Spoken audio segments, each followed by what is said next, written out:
నమస్తే కిరణ్ టీవీ భక్తి ప్రేక్షకులకి స్వాగతం. ప్రస్తుతం మనతో పాటు ఉన్నారు ప్రముఖ ఆధ్యాత్మికవేత్త, జ్యోతిష్య వాస్తు పండితులు, లలిత అమ్మవారి ఉపాసకులు నానాజీ పట్నాయక్ గారు. నమస్కారం గురుగారు. గురుగారు, కడప జిల్లా ఒంటిమింట గ్రామంలో ఒక బాలుడికి కల్లో వస్తూ ఉందంట. పదే పదే స్వామి పిలుస్తున్నట్లు, అతనికి ఒక గుట్ట మీద పుట్ట కనపడుతున్నట్లు కల్లో వస్తూ ఉందట. కొన్ని రోజులకో ఏమో అతను అందరికీ తెలియజేయగా ఆ గ్రామంలో అందరూ వెళ్ళి అక్కడ తను చెప్పిన చోట ఆ గుట్ట మీద పుట్ట కూడా సేమ్ అట్లాగే ఉందట. అక్కడ తవ్వి చూడగా పంచలోహ విగ్రహాలు, నరసింహస్వామి, లక్ష్మీదేవి, హనుమాన్ విగ్రహాలు బయటపడ్డాయి గురుగారు. ఇట్లా నిజంగానే జరుగుతూ ఉంటాయా గురుగారు? ఇట్లా ఎందుకు మనకి పదే పదే కళలు వస్తూ ఉంటాయి? అవి నిజంగా జరిగే నిజం ఉంటుందంటారా? అంటే స్వామి వారే వచ్చి కల్లో చెప్తూ ఉంటారా? ఇట్లాంటివి మనం నమ్మచ్చు అంటారా గురుగారు? ఒకసారి తెలియజేస్తారా? ఒకటేనమ్మా, ఇక్కడ ఏంటంటే సొసైటీలో చాలా ఫ్రాడ్స్ జరిగేసరికి మనకి సందేహం కలుగుతుంది. అవును, ఎందుకంటే మొన్న మధ్య మంచిర్యాలలో కూడా ఇలాగే సాధువుల చేత అలాగే చెప్పబడి తవ్వి చూస్తే అక్కడ విగ్రహాలు బయటపడ్డాయి అన్నారు. అవును, అంటే కొన్ని నిజంగా అనుకుని ఉంటాయి, కొన్ని ఫ్రాడ్ ఉంటాయి. మనము ఒక సొసైటీలో ఏది తీసుకున్నా కూడా ట్రూత్ ఉంది, ఫాల్స్ ఉంది, అంటే అక్కడ చీటింగ్ ఉన్నాయి. దానివల్ల మనం సందేహపడుతున్నాం. కానీ ఇలాంటి సంఘటనలు గతంలో చాలా జరిగాయి, ఇదని కాదు. అంటే మరి దేవుడు ఎందుకు కల్లో కనబడి చెప్పుకోవాలి, ఆయనకి ఏం అవసరం అనేదాన్ని నేను గతంలో చాలాసార్లు నేను ప్రశ్నించుకునేవాడిని. దేవుడికి ఏం అవసరం?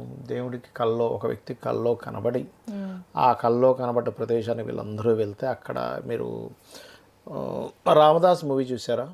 రామదాస్ మూవీలో కూడా ఆవిడికి ముసలావిడికి కనబడుతుంది, కల్లో కనబడి ఆ పుట్టలో ఉంటే మొత్తం పసుపు నీళ్ళతో మొత్తం పోసి ఆ విగ్రహాలను తీసుకెళ్ళి అక్కడ ప్రతిష్ఠ చేస్తారు. అది అలా వచ్చినటువంటి రామచంద్రమూర్తి. అలాగే మన భద్రాచలంలో ఆలయం మీద ఉన్నటువంటిది ఏదైతే చక్రం ఉంటుందో అది ఎన్ని చక్రాలు పెడుతున్నా సరే సెట్ కాకపోతే రామదాసుకి రాముల వారు కల్లోకి వచ్చారు. వచ్చి రేపు పొద్దున నదిలో ఒక చక్రం వస్తుంది, అది పెట్టే సెట్ అవుద్దని నదిలో అలా ప్రవాహంలో వచ్చినటువంటి చక్రాన్ని ఆయన పెట్టారు. అంటే మనకి ఇప్పుడని కాదు, గతంలో ఎన్నో సంవత్సరాల నుంచి భగవంతుడు కొంతమందికి స్వప్నంలో దర్శనం ఇవ్వడము, అవి నిజాలవ్వడం అనేటువంటిది ఉంది. దీన్ని అదునుగా తీసుకొని కొంతమంది దీని మీద కొంత వాళ్ళు ఏదైనా డెవలప్ అవ్వడానికి, ప్లేసెస్ డెవలప్ అవ్వడానికి, అక్కడ ఏదైనా ఫండ్ రైజ్ చేయడానికి కొంతమంది చీటింగ్ చేస్తున్నారు. మనం దేనికి దానికి ఒప్పుకోవాలి. అయితే ఇది జరగదా అంటే ఖచ్చితంగా జరుగుతుంది. అయితే ఇక్కడ మనం అర్థం చేసుకోవాల్సిన విషయం ఏంటంటే అసలు ఎందుకు కనబడాలి దేవుడు వాళ్ళకి వచ్చి? ఏమన్నా ఆయన ఏదో ఆయన లోపల ఉండొచ్చు కదా అంటే, భగవంతుడికి ఒక లక్షణం ఉంటుంది, పరమాత్మకు ఒక లక్షణం ఉంటుంది.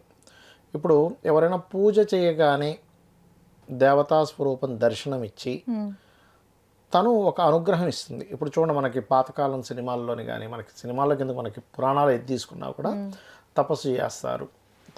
తపస్సుకి మెచ్చి దేవతో శివుడో ఎవరో ప్రత్యక్షమై వాళ్ళకు వరం ఇస్తారు కదా. అలా మనం తపస్సు చేసి వచ్చేటువంటి దేవత సంబంధించిన స్వరూపం ఒక ఎత్తు అయితే, మనం తపస్సు చెయ్యకుండానే వాటికి కొన్ని స్వతహాగా కొన్ని ఉంటాయి దేవతకి. ఎలా అంటే ఏదో ఉద్ధరించాలి. ఇప్పుడు చెట్టు ఉంది, చెట్టు నిస్వార్థంగా ఏం చేస్తుంది? నీడనిస్తుంది, ఫలాలు ఇస్తుంది, పుష్పాలు ఇస్తుంది, ఔషధాలు ఇస్తూ ఉంటుంది కదా. అలాగే దేవతలకు ఉండేటువంటి లక్షణం ఏమిటంటే ఆ ఎనర్జీ ఎక్కడున్నా సరే అది ఒకరి కల్లో కనబడి అక్కడున్న వాళ్ళని ఉద్ధరించాలనే లక్షణం దేవతకు ఉంటుంది. రాక్షసులు ఎలా అయితే మనల్ని తినేయాలి, ఇప్పుడు మన బాడీలోనే చూడండి ఇమ్యూనిటీ అని ఒకటి ఉంటుంది, సిస్టమ్ ఉంది మన బాడీలో. ఏదైనా చిన్నగా ఇలా కట్ కాగానే వెంటనే అక్కడికి అది మొత్తం వెళ్ళి చేరుకొని అక్కడ మందు అతికించేస్తుంది. మొత్తం సైన్స్ చదువుకున్న వాళ్ళకి తెలుస్తుంది, అవునా కదా? మరి అదేంటంటే దానికేం పని అండి? బాడీలో ఉన్న ఇమ్యూనిటీకి దానికేం పని? మన గురించి అంతకెందుకు సేవ చేస్తుందంటే దానికి ఒక లక్షణం.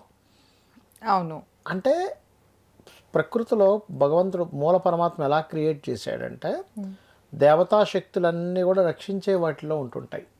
ఇక్కడ చాలామందికి ఏమనిపిస్తుంది అంటే, అవునండి మరి ఎక్కడో అర్ధరాత్రి ఎవరో ఏదో పాడు చేశారు, లేకపోతే ఏదో దొంగతనం చేశారు, అక్కడికి ఎందుకు దేవత రాలేదు, దేవుడు రాలేదని డౌట్ పడుతూ ఉంటారు చాలామంది. అది కర్మ కొంత. అంటే ఇక్కడ రెండు కర్మలు కనెక్ట్ అయి ఉంటాయి. వీళ్ళకి పోగొట్టుకునే కర్మ ఉంటుంది, వీడు దొంగలించినందుకు వీడు ఇంకో కర్మను అనుభవించాల్సి వస్తుంది. వీడి అజ్ఞానం కొద్దీ వాడు ఏదో తలుపు లేకుండా, తాళా లేకుండానో, లేకపోతే ఒక సెక్యూరిటీ పెట్టుకోకుండానో, ఒక పోలీస్ స్టేషన్లో కంప్లైంట్ ఇచ్చి పెట్టకుండానో, ఒక సెక్యూరిటీ క్యాంప్ పెట్టకుండానో వీడు దీన్ని పెద్దగా యూజ్ చేయడు, వీడు నష్టపోతాడు. వీడు ఇంకో కొత్త కర్మను యాడ్ చేసుకుంటూ ఉంటాడు. ఈ రెండు కనెక్ట్ అవుతాయి. ఇప్పుడు దొంగతనాలు జరుగుతున్నాయి సిటీలో, దొంగతనాలు జరుగుతున్నాయి కదా అని పోలీస్ డిపార్ట్మెంట్ లేనట్ట, లా అండ్ ఆర్డర్ దెబ్బతింటుంది అలా అని లా అండ్ ఆర్డర్ లేనట్ట కాదు కదా. కాదు. ఇప్పుడు చాలామంది కొంతమంది చాలా ఇబ్బందులు కూడా పడుతుంటారు, అలానే గవర్నమెంట్ ఎటువంటి సంక్షేమ పథకాలు ఇవ్వట్లేనట్ట కాదు కదా. ఒక్కొక్కరికి కొన్ని విషయాలు ఎలా అయితే మిస్ అవుతుంటాయో ఆఖరికి దేవతా సంబంధించినటువంటి విషయాలు కూడా కొన్ని తప్పిదంగా కూడా కొన్ని జరుగుతుంటాయని ఉమా సంహిత అనేటువంటి ఒక గ్రంథంలో పరమేశ్వరుడు పార్వతీదేవికి చెప్తాడు. ఏం చెప్తాడంటే ఒక్కొక్కసారి తప్పిదంగా ఒకరి ప్రాణాలు తీసుకెళ్లాల్సింది యమదూతలు ఇంకోరి ప్రాణాలు పట్టుకుపోతారు. ఓకే. అలా మా తాతగారి విషయంలో జరిగింది, మా మదర్ వాళ్ళ ఫాదర్ విషయంలో. ఎట్లా? ఆయన చనిపోయాడు అనుకున్నారు, ఇంకా అయిపోయింది అనుకున్నారు, అందరూ వచ్చేసారు, అంతటా ఆయన మళ్ళీ లేచాడు. ఏమైంది, ఎందుకు లేచి ఇట్టట్టు లేచారు, అందరూ ఆశ్చర్యపోయారు.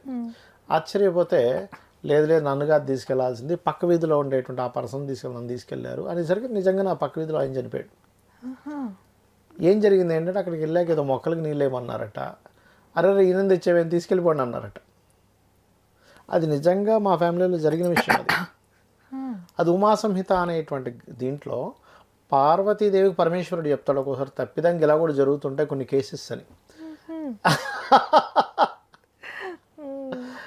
అదేంటండి, అంటే ఇప్పుడు స్వర్గంకి వెళ్ళినట్లా నరకంకి వెళ్ళినట్లా? ఎక్కడికి వెళ్ళాడు ఆయన మనకి క్లారిటీ అయితే ఇవ్వలేదు, స్వర్గంకి వెళ్ళాడు నరకంకి వెళ్ళాడు అంటే అవి ఉన్నాయి అనే కదా. అలాంటప్పుడు అవన్నీ ఉన్నాయి. అయ్యో ఎందుకు లేవండి, మనకి గరుడ పురాణంలో చాలా స్పష్టంగా ఉంది. ఓకే. ఒక మనిషి ఒక జీవుడు ఎక్కడికి వెళ్తాడు, ఆ నలుగురు మూవీ చూసారా? చూసాం. ఆ నలుగురు మూవీలో ఎలా అయితే ఎమ్మబాటులు వస్తారో అలా వస్తారు మనం దాని మీద ఒక వీడియో చేద్దాం చక్కగా. అయితే నేననేది ఏంటంటే ఇలా ఎందుకు జరుగుతుంది, ఒక విగ్రహం అప్పుడు రామదాసు కాలంలో కూడా ఆ రాముడి విగ్రహాలు కానీ అనేకమైనటువంటి తార్కాణాలు ఉన్నాయి. దేవతా లక్షణం మనల్ని రక్షించడం, అక్కడ ఉండేటువంటి వాళ్ళ యొక్క ఆర్తనాదాలు విని ఇక్కడ ఒక దేవతా సంబంధించిన పాయింట్ కావాలి. ఇప్పుడు మన బాడీలో అయితే కొన్ని పాయింట్స్ ఉంటాయి చూసారా, ఆ పాయింట్స్ ఆ షట్చక్రాలు అంటారు, లేకపోతే మనకి బాడీలో కొన్ని ఉంటాయి ఆ సెల్ పాయింట్స్ లాగా, అవి బాడీని ఎలా రక్షిస్తూ ఉంటాయో కొన్ని ప్రదేశాలలో కొంతమంది దేవతలు వాళ్ళకి రుణపడి ఉంటారు. ఇప్పుడు దేవతా రుణము అంటాం. అది ఎలా రుణపడి ఉంటారు అంటే పూర్వజన్మల్లో ఆ యొక్క సాధన చేసి ఉంటారు, కొంత చేసుండి చనిపోయాక ఇప్పుడు ఈ వ్యక్తి ఎక్కడ పుట్టాలో అక్కడ పుట్టిన తర్వాత ఆ దేవత వచ్చి అతన్ని రక్షిస్తుంది. ఇలాగే ఒకసారి ఒక గురువు గారు ఏం చేస్తారంటే తారాదేవి యొక్క సాధన కోసం అతని శిష్యుని తీసుకుని వెళ్ళి కూర్చుంటారు. అక్కడ కూర్చున్నప్పుడు ఆయన సాధన ప్రారంభిస్తాడు, మంత్రం చదువుతూ ఉంటాడు, టక్కున వచ్చి పులి తినేస్తుంది గురువుగారిని. శిష్యుడు బాబాయ్ ఏంటి పులిలా తినేసింది ఏంటని, సర్లేదు గురువుగారు మంత్రం చెప్పారు నేనే చదువుతానని కొంత చదవగా తారాదేవి వచ్చేసి అనుగ్రహిస్తుంది. అనుగ్రహించగానే వీడికి ఏం అర్థం కాదు, ఏంటి నీకేం కావాలి చెప్పంటే, ఇదేంటి నా గురువుగారు కొంచెం చదవగానే పులొచ్చి తినేసి, నువ్వేమో అసలు మా గురువుగారు ఎన్నో వేల లక్షల సంఖ్య చేస్తాక నువ్వు అనుగ్రహించన్నావు, కొంతసేపు చదవగానే వచ్చేసేవేంటి తల్లి అంటే, లేదు మీ గురువుగారు ఇప్పుడే ప్రారంభించారు, ఆయన ఆయుష్ అయిపోయింది, నువ్వు ఆల్రెడీ పూర్వజన్మల్లో చేసున్నావు, నేను నీకు బాకీ ఉన్నా, నువ్వు చేసిన దానికి బాకీ ఉన్నాను కాబట్టి నేను వచ్చాను, ఇప్పుడు ఏం చేయాలంటే వాడికి ఏం అర్థం కాదు, ఫస్ట్ నన్ను నా ఇంట్లో దింపు అంటాడు. అంటే టెన్షన్లో ఉంటాడు కదా, తీసుకెళ్ళి ఇంట్లో దింపాక మళ్ళీ అడుగుతుంది ఏం కావాలి ఇప్పుడు, నైబాబీ నువ్వు నా వదిలిపెట్టవా అంటే, లేదు నేను నీకు రుణపడి ఉన్నాను, నువ్వు జపం చేసావు పోయిన జనంలో నా కోసం తప్పించావు, ఇక్కడికి అది సంఖ్య కంప్లీట్ అయింది, ఇప్పుడు నేను అనుగ్రహించాల్సిన సమయం వచ్చినప్పుడు అప్పుడు అర్థమవుతుంది. అలా ఒక ప్రదేశంలో ఒక విగ్రహం దొరికిందన్నా, ఒక దేవతామూర్తి అనుకోండి, లక్ష్మీనరసింహస్వామి అనుకోండి, ఏదైనా కానీ దొరికిందంటే ఆ యొక్క దేవత కొంతమందికి చేయాల్సినవి కొంత బాకీలు ఉంటాయి, లేదా వాళ్ళు దేవతకు బాకీ ఉంటారు కొన్నిసార్లు. ఇప్పుడు పలానా దగ్గర ఎక్కడో మనం ఒక దొరికిందనగానే ఏం చేస్తారు, సడన్గా ఒక అతను వచ్చి నేను ఈ ల్యాండ్ ఇచ్చేస్తా తీసుకోండి అంటాడు, లేకపోతే నేను ఇది గుడి కట్టించడం నేను డబ్బులు ఇస్తా అంటాడు, ఇంకో వ్యక్తి నేను తోరణం కట్టిస్తా అంటాడు, అంటే వాళ్ళందరూ బాకీ ఉంటారు. ఇదంతా కూడా దేవతకి మీరు బాకీ ఉన్నారా, దేవత మీకు బాకీ ఉందా అనేది జ్యోతిష్ శాస్త్రం ఎలా చూస్తామంటే, గురువు 9వ స్థానం అని ఉంటారు, అంటే గురుగ్రహం ఎక్కడుంది, 9వ భావాధిపతి ఎక్కడున్నాడు అనే దాని మీద చూసి మనం నిర్ధారణ చేస్తాం. అప్పుడు వాళ్ళు వీళ్ళకి బాకీ ఉన్నారు, వీళ్ళు వాళ్ళకి బాకీ ఉన్నారు అనేటువంటి దాన్ని బట్టి వీళ్ళు వాటి కోసమే జన్మనెత్తుతారు కూడా, ఇంకా కరెక్ట్గా చెప్పాలంటే.